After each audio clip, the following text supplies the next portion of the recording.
Cy Young Award every year. Baseball gives us out to the best pitcher in the American League and in the National League. Today we're going to talk about both of them. Only American League pitchers here. We'll get to the National League after this. Guys, these are all the all-star pitchers. Usually Cy Young, MVP, usually those award winners are also all-stars. So we're just going to look at the all-stars so I don't have to rank 503 different guys. We're going to start with, obviously, the studs, Shane McClanahan, Justin Verlander, and company. If you guys watched my last tier list about the MVP, I actually received a new computer during that video. I had to pause it to get that, to answer the door. So this is on the new video. Let me know how it sounds, how it looks. If it's exactly the same, that's fine. But let me know if you do notice any difference. And I'm not going to keep talking. Let's go ahead and, well, I will keep talking, but let's talk about this. Let's talk about Shane McClanahan. Yeah, he's going to be my favorite for the Cy Young right now. I think that's pretty obvious. I believe he is starting the game. At the time of the recording, this is the day before, and I have not looked up the official starters as some guys are injured and whatnot. But yeah, McClanahan, 10 wins, 3 losses, 1.71 ERA, 0.8 whip, and 147 strikeouts. Absolutely electric. He's played in 18 games, started all of them. Yeah, this man was unowned in one of my fantasy leagues at the beginning of the season, and what a pickup he would have been. Yeah, he's definitely the favorite right now for the Cy Young. I don't think he's the only option, though. Justin Verlander continues to defy odds, continues to defy logic. At the age of 39, throwing less than a 2 ERA at the break. We have 1.89 ERA. He's 12-3, so being on the Astros, he is going to get a big boost from them winning. So even though wins, losses, I don't think it's the most important stat in the world, but I know a lot of the voters do. 0.88 whip, 108 strikeouts, so less strikeout. McClanahan doing a lot of that work himself, but Verlander proving that age is just a number as far as it goes with winning a Cy Young, apparently. Next up, we have Alek Manoah, who I'm not even sure Alek has been a all-star before. Maybe he was it last year, but having a career season regardless, age 24, he has so much ahead of him. 2.28 ERA right now, 103 strikeouts, 0.96 whip, 10 wins. Very, very similar stats to Verlander there. I'm going to go ahead and put him in a contender just because he is so young. Definitely think the best is ahead for Alek Manoah. He's a guy that is just really exciting to watch, as is a lot of the Blue Jays, as are a lot of the Blue Jays. But Verlander has done it more, and McClanahan has showed up better. So I'm going to go ahead and put Manoah in contender, but that's not a knock on him by any means. Nestor Cortez we have up next. I added this guy in one of my fantasy leagues right at the beginning of the season. Fantastic ad as well. He has a 2.63 ERA, only 7 wins, 7-3 there. Some tough luck losses, but he has played in 17 games. He has a 1 whip exactly, 99 strikeouts. He's playing great for the Yankees. Going to go ahead and put him in a contender here. He's one guy that not only should continue to just get better, because he's 27, so kind of the start of his prime here, but also he's a guy that I think would look great with a beard, and the Yankees don't let him grow that. So just a little shout out to that stupid rule that they have. Garrett Cole, another man that looks great with a beard. Garrett Cole is really, really high. If you look at the Vegas odds of Cy Young, people winning the Cy Young, he's very, very high. Even though he has a 3.02 ERA, I guess because he has done it before. Nestor Cortez, I believe, actually has better stats than him overall, other than whip. I think Cole's is just better. Cole has a 0.98 whip. He also has more strikeouts, 147, which I believe is the same amount as McClanahan has. And he has more wins. So Nestor doing better with the ERA, but Garrett Cole taking a lot of the other stats. I'm going to go ahead and put both these guys in contenders because I do think they're both good being on the same team. Yankees have been hot, one of the best teams in baseball. I think it's fair to put them both in contender. The American League, the Cy Young race, McClanahan definitely has the lead right now, but all of these guys are pitching well. And that's why Cy Young is a little more exciting sometimes than MVP, in my opinion, because there's always so many guys that are so close. Speaking of close, we got Shohei Ohtani. Automatic add to contender here. 2.38 ERA, 9-4 record, despite the Angels being very, very bad lately. 9-4 record, 15 starts here. He has 123 strikeouts and a .99 whip. Guys, I'm actually going to put Ohtani up in Cy Young. I think he is, if I had to pick the top 3, even though I know that in some categories, Cole has him on strikeouts, Nestor has him on ERA a bit. but Ohtani is so electric at home. His splits are unreal, the difference between him at home and away. And this season, I mentioned in my MVP video, I don't think he's winning the MVP. But I do think a Cy Young could be in the cards because he is having, I believe, one of the best pitching years of his career. I could be mistaken on a couple of those stats, but I don't remember him having a 2.3 this far into the season before. So hopefully he can keep that up. If he does, I do think he could give Verlander and McClanahan a run for his money, but it is definitely, this American League Cy Young is definitely McClanahan's to lose. He needs to keep up his good work here. Next up, we have Paul Blackburn.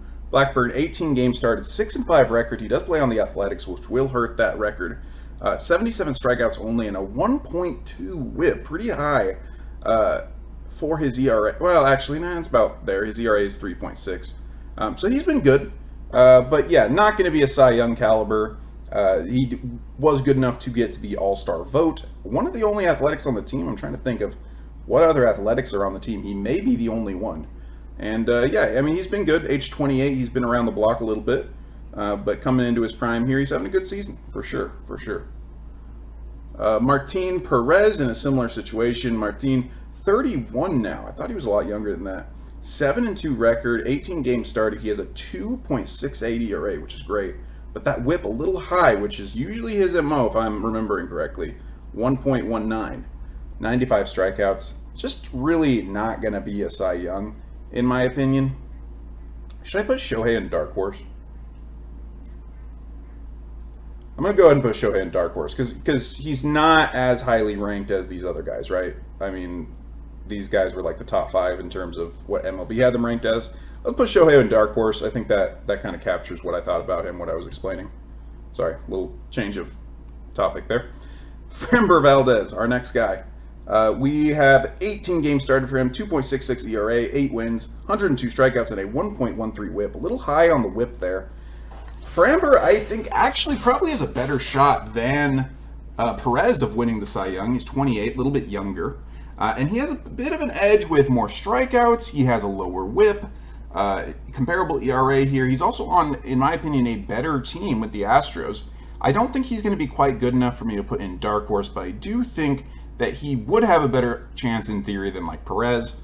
But all these guys up here in contender, just a lot better seasons than Valdez. But a good season nonetheless for him, an all-star season for sure, deservedly. Next up, guys, we are getting into some relievers. So it has been a long time since a reliever won the Cy Young. Did Kimbrel win it? Was Craig Kimbrel the last guy to win it? Or Mariano Rivera? Was it all the way back Rivera? I don't know. So let me know. Who's the last reliever to win the Cy Young? I don't know off the top of my head. I don't think it's going to be any of these guys. Let's be honest there. So I added 2 new spots that the MVP one didn't have. We're going to just rank these guys elite reliever or reliever. We also have an actually bad category down here, which like Paul Blackburn is probably the worst pitcher we've talked about, and I don't think he's actually bad. So we'll see if we actually use that. Starting with Clay Holmes here. Clay has a 4-1 record with 16 saves, 41 appearances, 1.31 ERA, 0.87 whip. Yeah, he's playing elite. I could not have told you who Clay Holmes was before this season. I don't know if I knew who he was. 29 years old. He's been around for a bit. But he is having a career year this year for sure on the Yankees, which, say what you will about the Yankees. The Yankees bullpen consistently brings guys in and gives them some of the best years of their career. So Clay Holmes showing up for that elite reliever for sure. Emmanuel Clase, he's a guy who didn't need any help. Clase has been around for the Cleveland for a little bit. He's 24, and it feels like he's been in the league, I think, 3 years. Yeah, he debuted in 2019. Then he didn't play in 2020, but he played 2021, 2022. The guy has a career 1.51 ERA. Career. And he's doing better than that this season, 1.41. He has a career whip of under 1, 0.93. And this season he has a 0.76 whip. 19 saves, a good amount of saves, 41 strikeouts. The Guardians aren't the greatest team in the world, so you got to figure on a better team. He would probably have over 20 saves, and he actually had lowered his strikeouts. Typically, he would Well, actually, no. He has more strikeouts than he has innings pitched. So yeah, over a 9K9, actually elite. Clace, out of all these guys, I feel like would have the best chance of someday being a dark horse for the MVP as a reliever. That's just so hard to do, though. I think Clace has a lot of great things in his future, and I don't think that's a crazy thing to say. Jorge Lopez is next. I believe it's Jorge. Age 29, 1.62 ERA, 17 saves on the Orioles. That's hard to do. 51 strikeouts, .92 whip. Yeah, he's pitching pretty elite. I mean, all these guys are all-stars, so, you know, it makes sense. Greg Soto, age 27. I always get Greg Soto mixed up in my brain with some other pitcher named Soto. I don't know who I'm thinking of. I don't know. Let me know if you know what I'm awkwardly referring to here. Gregory Soto, age 27, 2.59 ERA, a 2-4 record, which is unfortunate, but he does have 18 saves, 32 strikeouts, looking pretty good there. Yeah, I mean, I don't know that he's quite elite, but he's pitching really well. You know, he is a reliever, and he's all-star caliber. Liam Hendricks, 2.23 or 2.35 ERA, under a 1 whip. I saw somebody on Twitter say this guy shouldn't have been an all-star for some reason.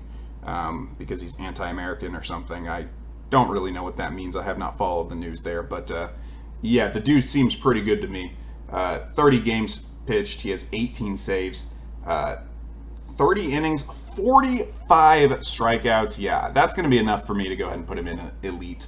Hendricks has been around a while, and he's been great wherever he's been, ever since he was on the Athletics. So, yeah, Hendricks, elite reliever, deserves to be in the All-Star game. And finally, we have Jordan Romano, who has quietly been just a very consistent, reliable pitcher. I actually really wanted the Angels to sign him this offseason, and they didn't. He ended up going back to the Blue Jays. 2.65 ERA, a 3-2 record with 20 saves.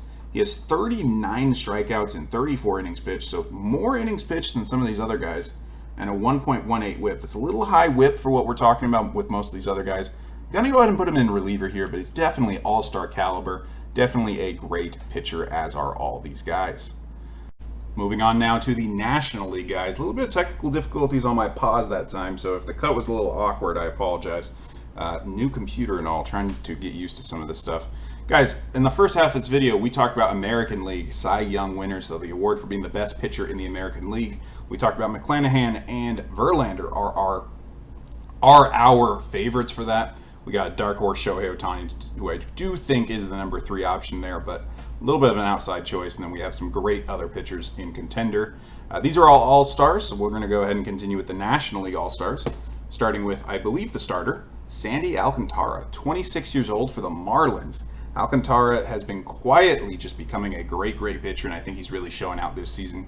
1.76 ERA with a .9 whip, looking great there. Those are stats that you just can't argue with. Similar to McClanahan's stats, we're going to go ahead and put him all the way up in our Cy Young category, because right now I do believe he's the favorite, and again, how can you argue with that? The one thing I guess you could say, he has less strikeouts than innings pitched, but if he gets the job done, why does that matter? I don't think it does. Next up, Corbin Burns, 2.14 ERA, a little bit less, but the .9 whip is still great. 144 strikeouts on only 113 innings pitched. He's played 18 games. Yeah, he's going to be that probably number 2 option in the National League. I think Alcantara has a bit of a lead on him. Similar situation here to McClanahan and Verlander, though Corbin Burns very much still entering his prime at the age of 27, I'd say. Joe Musgrove somehow ended up over here. Okay, Joe Musgrove is our third guy. 2.42 ERA, 16 games pitched. He has 102 strikeouts with a .97 whip. I hate to be redundant, but I mean, that's going to put him in as a contender, right? Corbin Burns has a 2.14 ERA. Musgrove has a 2.42 ERA. So a bit of a difference between these guys. That's why I'm going to put him down in contender. Contender means, you know, these guys could easily compete. Something happens to Burns, Alcantara breaks his leg, something, you know, Musgrove's going to be right up there as an option. But I just don't think they are the favorites right now if they're in this orange tier. Luis Castillo, My rankings got messed up. My order got messed up. Max Fried is actually our next guy. We're going to have Max Fried next. Let me go ahead and pause this and fix our order here. All right, here we go, guys. We are in the right order now. Max Fried. Max Fried? Fried, not sure. 2.68 ERA, though. 1.06 whip. 19 games pitched, 10 wins there. Going to be a contender. Very similar stats to Joe Musgrove.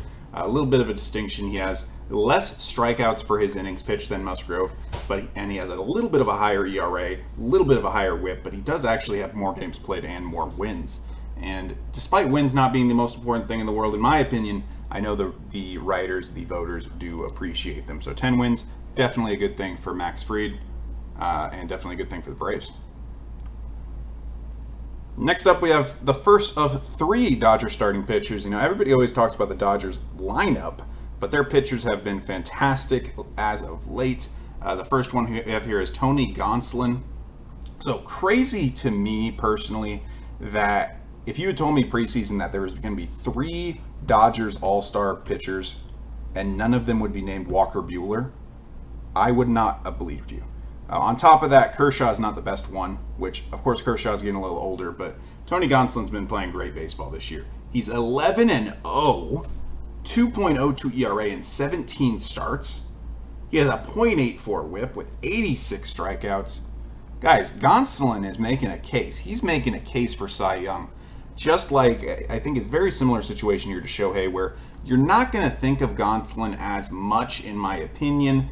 You're going to think probably of a Max Fried or a Joe Musgrove before him, but very much a guy to watch. Very much a guy who really could be competing for the award this year. I'm going to go ahead and put him in Dark Horse. I think he's probably my favorite Dodger pitcher for that award right now.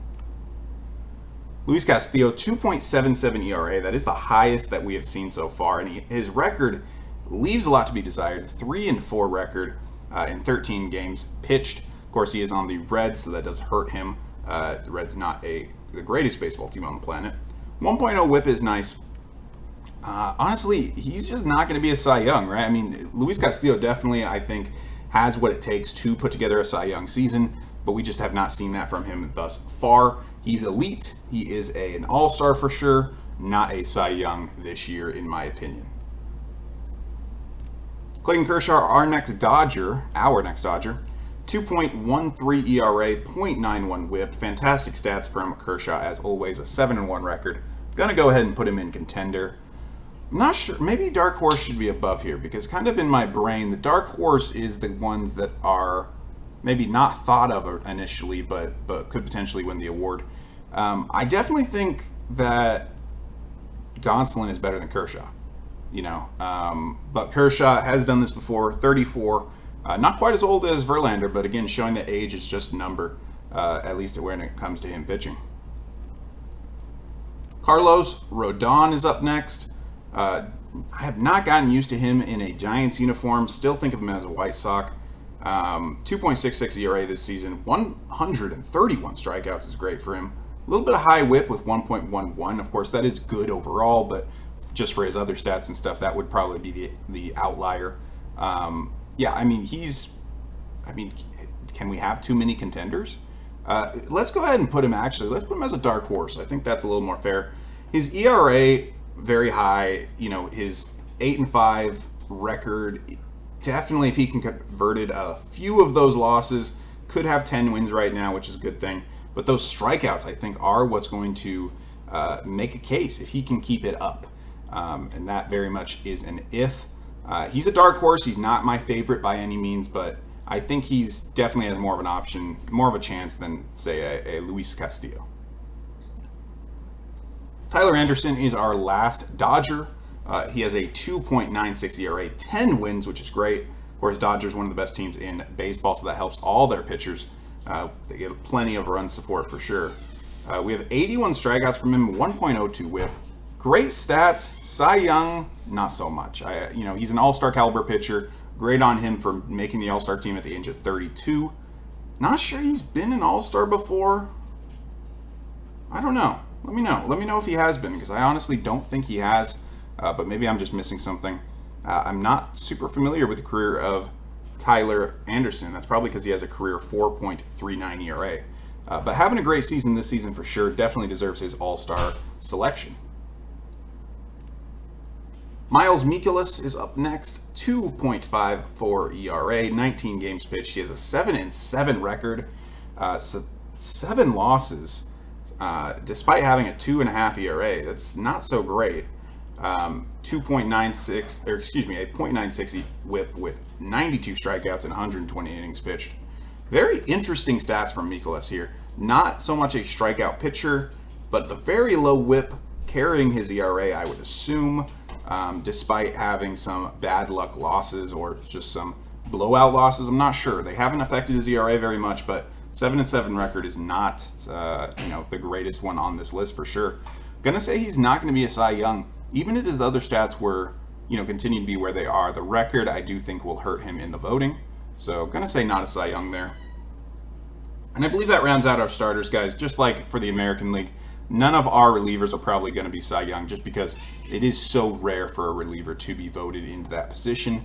However, let's talk about them. Let's talk about their stats and put them where we think they are. Josh Hader having one of the weirdest seasons I've ever seen. Josh Hader is and always has been an elite relief pitcher. He has a career 2.49 ERA, a career 534 strikeouts, 123 saves. But this season, a 4.5 ERA in 33 games. He's 0-4. He does have 27 saves, but what is happening with? I don't know what is happening with Josh Hader right here. It seems like he was selected mainly just because of his history as a reliever in those high leverage situations. 30 innings pitched, 27 saves still. So, if he has 30 innings pitched, 27 saves, but 4 losses, I guess that means every time he didn't get a save, he got a loss. And some of those appearances were less than an inning. Interesting stats for Josh Hader, of course. I don't really know where to put him. He's historically in his career an elite reliever. I don't think he is that this year. I suppose he is a reliever, but 4.5 ERA compared to pretty much everything else on this list is actually bad. So is Josh Hader bad in 2022? Let's go ahead and put him there. Let's stir the pot a little bit, put him there. Let me know if I'm crazy for putting him there for that. Edwin Diaz, another guy that's no stranger to having some weird seasons. Diaz, though, has been coming around, age 28 now, which is crazy because he's been in the league since, 2016. He's been around for forever. 1.69 ERA, 20 saves in 37 innings pitched. So looks like he hasn't always been used in the closer situation. 0.99 whips, 75 strikeouts on 37 innings pitched. Yeah, I'm just looking over that. That's silly. That is a silly amount of strikeouts. His ERA is fantastic. Guys, am I crazy for putting Edwin Diaz in the dark horse spot? Okay, this is my tier list. I'm not going off of Vegas odds for everything, but seriously, where is Diaz even? Well, he's ranked. He's near Carlos Carrasco, Chris Bassett, and Mike Mikolas. So according to Vegas Insider, he has a higher chance of winning the Cy Young than Mike Mikolas here. So I guess that's something. Probably won't win the award just because of how they treat relievers versus starting pitchers and whatnot. I feel like we need a Mariano Rivera reward for relief pitchers, but I'm going to go ahead and put Diaz in dark horse because those stats, especially the strikeouts, 75 strikeouts in 37 innings, that is ridiculous. Ryan Helsley is up next, another guy who I didn't hear a lot about before this season, 28 years old. He has been in the league since 2019. And in his career, a 3.07 ERA, not bad whatsoever. He has a .69 ERA right now, a .67 WHIP. His WHIP is just barely lower than his ERA. 57 strikeouts in 39 innings pitched. We looked up Diaz. Helsley. Okay, how do I spell this guy's name? Ryan. Yeah, he is not even ranked here. Probably because he's going under the radar, being on the Cardinals here. He only has 8 saves in 39 innings pitched, so not being used in that closer position, or at least hasn't always been. Yeah, Helsley looks pretty elite to me. I don't think there's really a chance of him winning the Cy Young unless he's going to be the closer every day, right? Like, he actually does have better stats than Diaz outside of the strikeouts, but yeah, I don't think enough people know who he is for that even to be a possibility, unfortunately. But definitely having an elite season and a career season at that. Good all-star there. David Bednar is next. I like David Bednar. He's a guy that I was kind of looking at preseason as an undervalued relief pitcher, and with his all-star selection, I think I was right about that. 2.89 ERA, 37 games. He's pitched 43 innings, 16 saves, so he's not being used in that closer role all the time. The Pirates are not the greatest team in the world, so he might just be coming in some losing games as well. He has 57 strikeouts in those 43 innings pitched and a 1.08 whip. He looks pretty good. 3-3 record. Well, let's go ahead and put him in reliever. Not everybody can be elite, though Bednar definitely has been playing well. By the end of the season, he might end up being here. Who knows? We'll see what happens with these guys. But yeah, all-star caliber reliever, for sure. I think I said receiver a couple times there. Joe Mantiply, we have an Arizona Diamondback here. 1-2 record. That sucks. But I have a feeling it may be having to do with the fact that he's on the Diamondbacks, because he has a 2.21 ERA, 0.95 whip, only 2 saves, so not a closer, not being used in that situation. 36 innings pitched there with 38 strikeouts. Yeah, all-star caliber relief pitcher, but yeah, not going to be, 2.21 is really good. Not going to be elite yet, I don't think. He is, I thought he was actually young. He's 31. He's been in the league since 2016. He's been around. He's been around on a couple teams. Yeah. Let me know if you think some of these guys down in relievers should be a little higher, but not everybody can be elite here. Lastly, we have Devin Williams, who is probably the best relief pitcher on the Brewers right now, Josh Hader included. He has a 1.77 ERA, a 1.04 whip, 59 strikeouts in 35 innings. His career ERA is only 2. So, that's looking pretty good. His record's 2-0 right now. 6 saves for him. Of course, they do use Hader in the closer role more. Devin Williams often, I believe, goes in some long relief roles. Or at least he used to. I'm not sure if they still use him that way. But in any case, Devin Williams, going to put him in an elite. I think they're using him. However they're using him, it is and has been effective. And that is it, guys. These are all of the National League pitchers on the All-Star team to add to the American League ones. Guys, how did I do? What do you think? Do you think that our 2 Cy Young winners will come from this red category up here? Will it be from the orange or the dark horse category? Or will it be somebody that wasn't even an all-star? Let me know in the comments what you think. Who's going to be the 2022 Cy Young winners? And with all that said, guys, thank you for watching. This has been the guy who makes random tier lists, and I am signing out.